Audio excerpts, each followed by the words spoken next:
Hi, I'm Ethaniel Davy. I play Jace in Chicken Town. And I'm Amelie Davies. I play Paula in Chicken Town. Hello, I'm Hugo Carter. I play Vincenzo in Chicken Town. Hello, I'm Everett Gaskin and I play Sticks in Chicken Town. Yeah, we trained at the television workshop in Nottingham, and I've been there since I was like a young boy, since like about 10. So pretty much half my life I spent there. And, met my greatest friends there, and just did some really good training. Unfortunately, they couldn't be here today, but they are around back in Nottingham and Derby.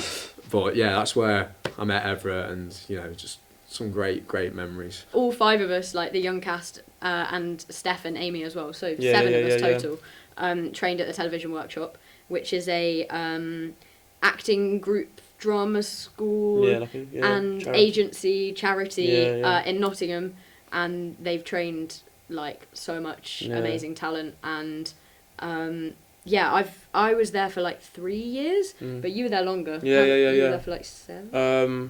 Or you're still there. Yeah. 12. I think it's my 12th year. Yeah, I seen it the other day. I think I joined when I was 8. So I'm 20 now, so yeah, 12 years. It's a Nottingham-based charity, mainly based on like improvisation. Like screen acting. Yeah. That we've been doing for years now. And that's the main basis of where we got a lot of our things for these characters. Because in the rehearsals and that as well, we do a lot of games and improv games that we learnt from workshop to help us get into the groove of it, really. Yeah, I feel like that was for me, that was like, workshop was my foundation of what being an actor is. Like they teach you how to, find a character and things like that, but also like the improvisation stuff, like you were saying, is so be able to valuable. And like, with it. Yeah, and on set, like, getting into, like, we'd do sometimes like sort of improvs or like riffs before to help us get into it, like, the actual lines, and that was it helped. Yeah, so helpful, and all of that comes from workshop. And it's a great organisation, and it's so much more affordable than a lot of drama schools. Yeah, definitely. And like having, like, training talent from the Midlands as well, I think is so valuable when everything is sort of in London. It's rare. It's either up north or down south, mainly down south, but so so it's good that Nottingham is getting the right representation. And Leicester. Yeah. And Derby. Right, don't push it. Yeah, obviously I trained at TV Workshop as well, and it's the same thing. I think they offer great training. I've enjoyed all my time there, really. Yeah. And reiterate the fact you do meet some great people there, and I think everyone's very like-minded. Yeah, you there, so you can learn off each other as well. Learn how to talk to each other. You learn how to talk to different people as well, because you meet so many different people at workshop. Like, you're just sort of forced to like talk to them and get to know about them, and it's fantastic. I mean, it's very good for people skills, I think. Yeah, 100%. It's a good laugh. The auditioning process for Chicken Town was definitely something that I've never actually experienced before.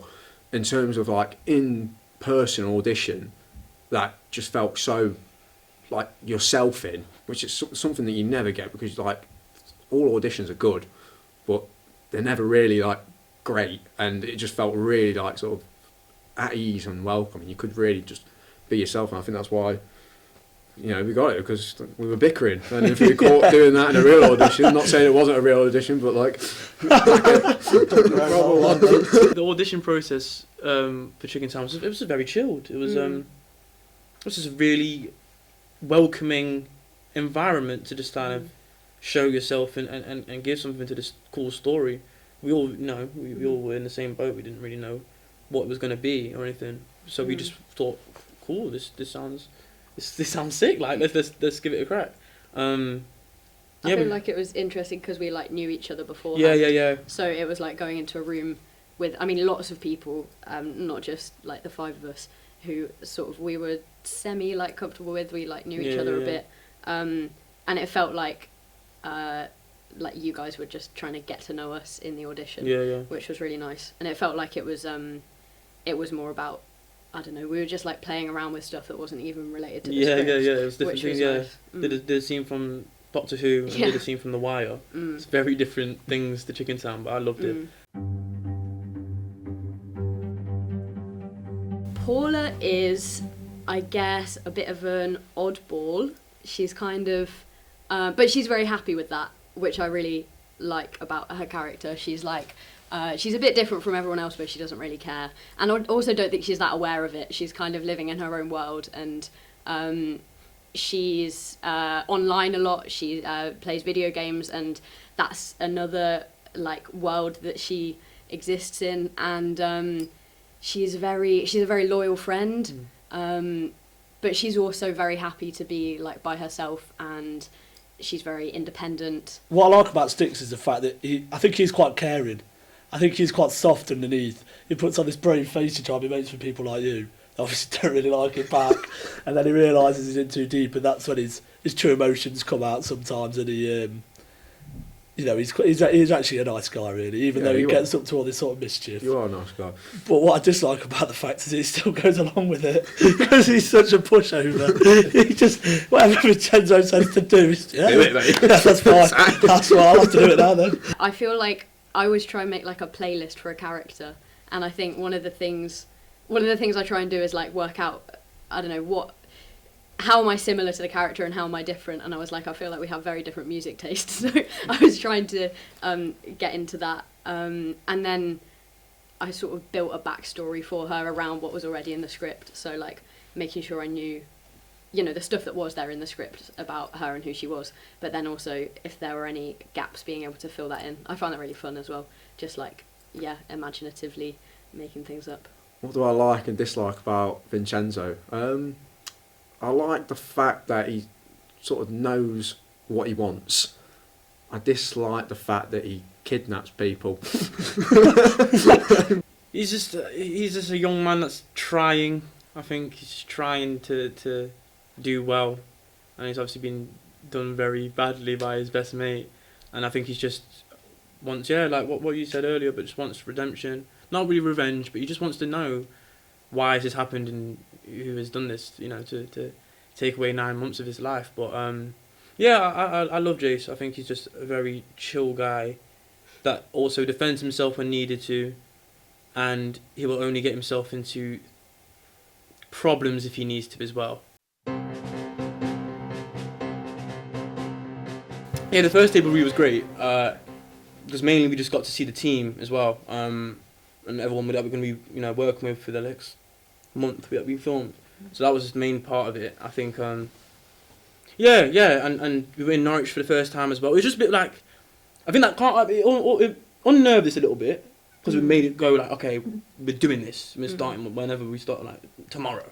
But also it was just like, it was comforting because we know we're all in this like together. We're all doing that. And the people we're meeting on the day, and the crew and stuff. It was nice. And everyone was excited. Everyone clapped at the end. It was like everyone was excited to do this project.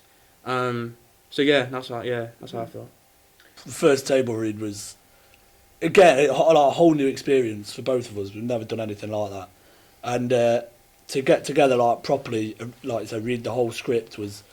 I felt pretty lucky, to be honest. I know I thought the script was amazing, and sort of being there sort of confirmed, I'm going to be in this. And so to read like my lines out and whatnot, and see the the humour in them and whatnot, I thought this is going to run something good here. Yeah, I think obviously we had a couple of table reads, but the one with everybody and the cast, that was when I found out that Graham was Jilted John.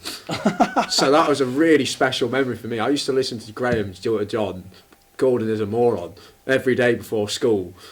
So I remember Amelie telling me, I was like, Graham's got a song. I was like, yeah. And I remember going up to her, I was like, you're Jilted John. And then after the whole table read, I was like, I cannot wait to tell my mum. But yeah, the script was amazing as well. It was a great memory. I loved it. Table read was, also surreal. It was like, I think because we'd had a day of rehearsal or something, and obviously we'd had a long time with the script by that point, and we'd just had our hair and makeup done. So that was like, I think hair and makeup and like costume helps me with working out who the character is a little bit. So that was like sitting down and reading through the whole thing with everybody playing who they're supposed to be playing. Yeah. It was like, I feel like I felt the arc of the film, and I was like, I understood how it was going to play a bit more. But it was also, I feel like I felt the pressure a bit after that, I can't lie, because everybody was there, and you kind of felt, felt like there's a lot, like I have a job to do. Yeah, things are starting now. It's getting into gear. Mm.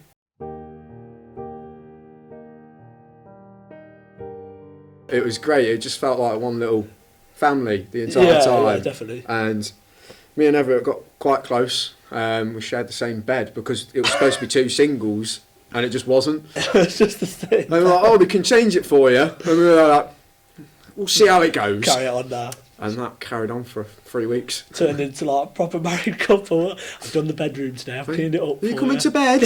1 minute.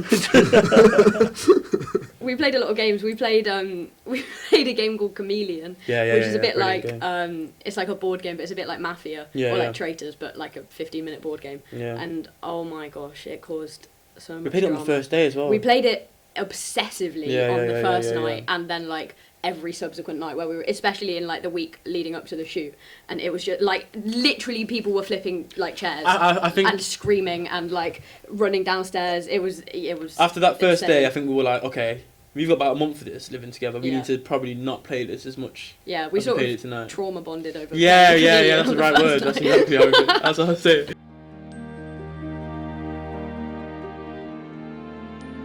Yeah. And my favourite scene in the film is when I confront Lee at the end, and I turn into a right nasty, horrible piece of work, and I basically tell him everything that I know about him, and I grill into him. And just for me, it was just really powerful for the character, because he'd been taking orders from Lee this entire time for God knows how long, and now he's getting him back, and it felt very hurtful, not like. But it felt good to do to the character. That was a bit problematic. But I had one of the first days on set, we were riding this bike for this shot, and in the car, he was recording it in the boot of the car, and then I was just riding behind it. I'm not that good at riding a bike anyway. Riding it. Car suddenly kind of stops in front of me, and I'm too bad on a bike to know to stop as well, so I rode in the back of it. Fell over. It was alright. It was all good. Nobody was hurt. Yeah, I think my favourite scene in the film is when we go up and knock on the door, and we're talking about wanting to be cops before it. Obviously, I think in that scene as well, when Sticks gets a bit of a bad rep, he comes across as a stupid one, but yeah, you're not getting what he's saying either. No. So do you see what I mean? I think he's more intelligent, but I think the humour you get out of that scene is like punchline after punchline, and then to follow it up with us two having ended up going inside the house, coming back out with like a lawnmower. How's that going? What happened in that dinner? Yeah. I do feel like we need an extra where we reshoot that bit where we shoot the dinner scene, just eating corned beef. I think it would be great. Just looking lost. So it was when Vincenzo comes out of the bushes and he's like, what is it? Like a little chef, do you? And it was, I don't know, we were a bit delirious. It was probably 3 a.m. Yeah, we were just... And I lost it once, and then I couldn't get it back, and it was so bad. But the camera was on him, so everybody thought it was him, because I would laugh, and then he would laugh at me laughing. Yeah. So everyone would be like, "Oh, Hugo's gone again," and I was having to like take myself on laps around the set to calm down. It was so funny, and it's Everett behind him holding the gun, like all of it. On the day, it was just we couldn't stop laughing, and it was really bad. But they were good. They kept it quite straight for the amount of nonsense they had to do. It was like you. I mean, that one time it was me. But yeah, it was me. Sorry, Hugo. My favourite line was definitely, "I wish my mum was fit," because where's that even came from? And mate? she is. I think for me, my favourite line, oh God, well my bit anyway, was when I was in the car and Richard, the director, was like, "Let's try it a bit different this time. Let's like go a bit more manic." I went, "No going home." And I just remember seeing Richard and his son Ted stood behind the screen going, and it was just horrible looking at them and having to carry on, because I was like, God, I know they're laughing, and I want to laugh at myself. But yeah, that was my favourite bit.